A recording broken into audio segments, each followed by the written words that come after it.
जय गुरु जी। आज दोपहर में मैं ऐसी मेडिटेशन में बैठ गई थी, तो मैंने देखा कि गुरु जी कहीं पे मुझे लेके गए हैं और वहाँ पर ना एक बच्चे को इंजेक्शन लगता है। जैसे ही इंजेक्शन लगता है, नीडल बाहर निकलती है तो वहाँ थोड़ा सा ब्लड आ जाता है, तो वो पूरा का पूरा अपना घर जो है ना वो सर पे उठा लेता है, शोर मचाता है, रोता है, दर्द, खून निकल गया, खून निकल गया, खून निकल गया। तो उसके बाद ना वो बहुत शोर मचाता है। तो गुरुजी उस घर में जाते हैं मुझे लेकर के और कहते हैं, किस बात का शोर मचा रखा तूने, क्यों शोर मचा रहा है, कोई दुख नहीं है, तकलीफ़ नहीं है, ब्लड देख के ही घबरा गया, उनसे पूछ जो खून बहा रहे हैं, तेरा तो वैसे ही निकला इंजेक्शन लगाते हुए, इतना शोर मचाने की ज़रूरत नहीं। बहुत सारे ऐसे लोग हैं, तकलीफ़ अभी पता नहीं है, रोना पहले शुरू कर देते हैं, मतलब तकलीफ़ आने से पहले ही तकलीफ़ को बड़ा कर देते हैं। चलो ये तो बच्चा है, बड़े का भी यही हाल है, सब ऐसे ही। लेकिन बचपन में ही अगर इस आदत को सुधार दोगे तो बड़े होकर गाएंगे नहीं दुखों को। अभी से डांटो इसको कि किस बात का शोर मचा रखा है, बहुत ज़ोर ज़ोर से बोलते हैं। तो फिर गुरुजी कहते हैं, देखो मैं दुनिया को वो देने आया हूँ जो दुनिया चाहती है, जो उन्होंने अपना सब बिगाड़ रखा है उसे सीधा करने आया हूँ। अपना स्वभाव, अपना रहने का तरीका, अपना सोचने का ढंग, अपना खाने का ढंग, अपना बोलने का ढंग, ये सब चीज़ें अगर बचपन से ही सही से सिखाई जाएँ तो बड़े होकर ज़्यादा मेहनत नहीं करनी पड़ेगी। और जब बड़े हो जाओगे तो ऐसे ही उनको उनके पीछे पीछे भागना पड़ेगा, तेरी ये चीज़ ठीक नहीं है, तू ये ठीक कर ले।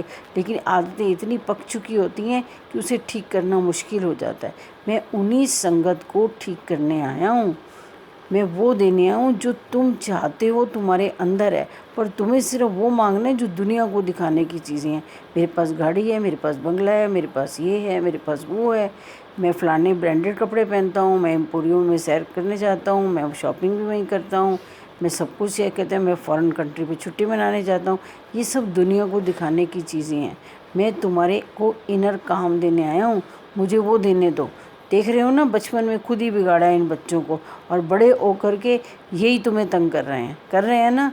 अब आयो गुरु के पास कि हाय हमारी आदत सुधार दो, हमने अपना जीवन ऐसे ही निकाल दिया, अब हम 50 साल के हो गए हैं गुरुजी, अब हम ठीक हो जाएं, आगे हमारे बच्चों को सही से पाल पाएं। अरे जब खुद इन आदतों को तुम नहीं सुधार पाए जब ज़रूरत थी, तो अब आयो ना, जब बड़े हो गए हो तब समझ आई कि अपनी चीज़ें खुद को नज़र आने लग गई हैं, तभी तो मेरे पास आए हो। बचपन में यही चीज़ें, बचपन है, थोड़ा बड़े हो जाएं फिर सीख लेंगे, थोड़ा बड़े हो जाएंगे फिर सीख लेंगे। अब जब सिखाने का टाइम आया तो बच्चे भी नहीं सुनते। क्यों? क्योंकि ब्लड तो तुम्हारा ही है ना, सींचा तो तुमने ही है ना, तुमने ही उनको पैदा किया ना। तो मुझे मेरे हिसाब से जो तुम्हें चाहिए वो देने दो, वो तुम्हें भी नहीं मालूम तुम्हें क्या चाहिए। जब इनर काम मिलना शुरू हो जाता है तो सोचते हो तुम, ना पैसा चाहिए, ना घर चाहिए, कुछ भी नहीं चाहिए। यही बात अगर बचपन से यही बात सिखाई जाए तो बड़े होकर के किसी को ये नहीं कहूँगा कि समर्पण कर दे, जो जिस कर रहा है वही ऐश है। क्यों? क्योंकि जीवन जो है बड़े सुंदर तरीके से बनाया है उसे, उसको बड़ा भी उसी माहौल में किया है, तो माहौल इतना अच्छा है, तो बड़े होके क्यों बिगड़ेंगे वो? तो बड़े होके बिगड़ते वही हैं जिनको बचपन में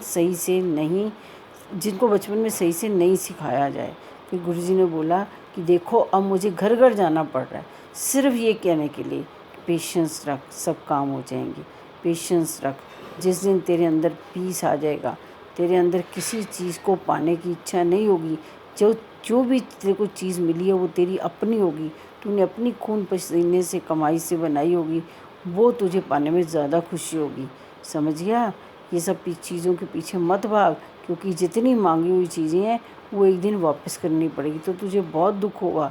वो मांगी हुई चीज़ें औलाद भी होती है, मांगी हुई चीज़ें क्या बेबुनियाद भी होती है, मांगी हुई चीज़ें जिनके अंदर जान नहीं होती, बेजान चीज़ें भी होती हैं, लेकिन वो मांग लेते हो सजाने के लिए, और फिर जब लौटानी पड़ती है तो बहुत दुख होता है, क्योंकि उसमें तुम अपना घर बसा चुके होते हो, उसे अपना जीवन दे चुके होते हो, तुमने इतने सालों से उसे देखा अपने सामने, तो अब कैसे उसे यहाँ से जाने दोगे? तो मैं यही कह रहा हूँ कि अगर अपने अंदर सब कुछ भर लोगे तो ये जो रखी इधर आसपास चीज़ें हैं इनकी तुम्हें कोई ज़रूरत नहीं, तुमने ज़बरदस्ती चेप रखी हैं, और अपने गंदे स्वभाव को भी तुमने ज़बरदस्ती अपने शरीर के साथ चिपका के रखा हुआ है। जाते हो 10 दिन किसी सत्संग पे या मंदिर में मत्था टेकने के लिए या बड़े मंदिर आते हो तो तुम कहते हो ना, वाह क्या शांति मिली, कितनी प्योरिटी थी वहाँ। क्योंकि प्योरिटी तुम्हें ढूंढ रही है, तुम ही इधर उधर घूम रहे हो। कभी प्योरिटी को सांस से अंदर लेकर देखो, तुम्हें खुद को घुटन होने लगेगी, अरे कैसी ज़िंदगी जी रहे हैं। थोड़े दिनों में तुम ही लोगों ने कहना, अरे वाह गुरुजी और बड़ा मंदिर बना जाते, ये मंदिर तो छोटा पड़ता है, यहाँ तो बहुत लोग आते हैं, हमें वहाँ जाना है क्योंकि वहाँ एक एक सांस प्योर है। जब वो प्योरिटी उस सांस से अंदर लेते हो ना तो अंदर बदलना शुरू हो जाता है। इसीलिए बार बार बड़े मंदिर जाने को मन करता है। बड़े मंदिर के अंदर भीड़ क्यों लगी हुई है? क्योंकि दुनिया में बहुत परेशानी है, उसी मंदिर में सबसे बड़ी शांति है, उसी मंदिर में सब कुछ है।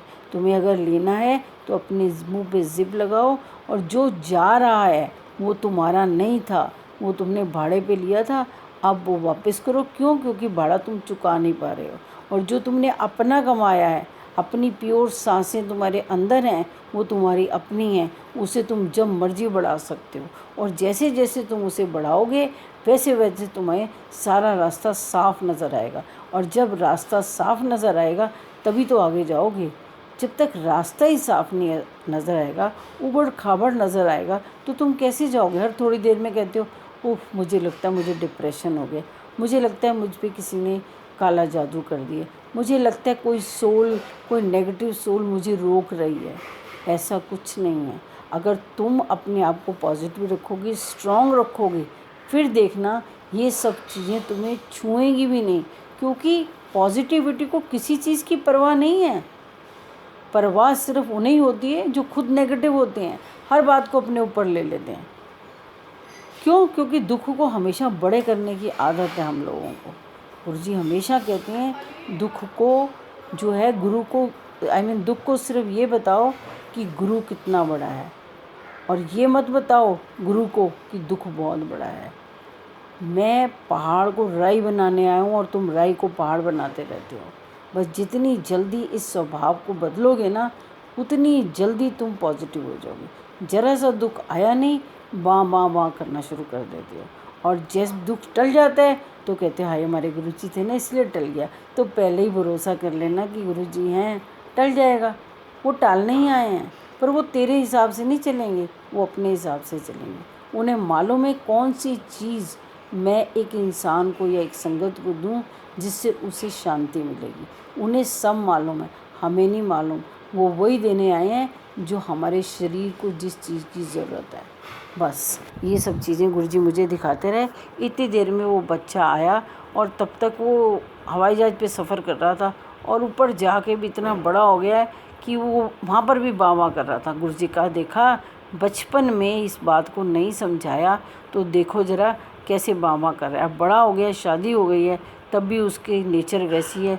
लेकिन माँ हमेशा कहती है मेरा बच्चा है, मेरा बच्चा है। लेकिन बच्चे बड़े भी होते हैं, और जब वो बड़े हो जाते हैं तो माँ बाप भी चाहते हैं कि अरे हमने इतना किया इतना किया, अभी हमें भी पूछे। कैसे पूछे? तुमने उन्हें बड़ा होने कब दिया? तुमने बचपन से उसे यही तो सिखाया। ओह चोट लग गई, ओह हो मैं ठीक कर दूँगी। गुरुजी हमारी ज़िंदगी में क्या बन के आए हैं आप कोई नहीं जानता, लेकिन वो क्या कर रहे हैं ये धीरे धीरे सब जान जाओ। जितनी जल्दी जान जाओगे उतनी जल्दी हमारी आँखें खुल जाएंगी, और हमें वो रास्ता जो गुरुजी बना रहे हैं वो सामने नज़र आएगा। जय गुरुजी, जय गुरुजी।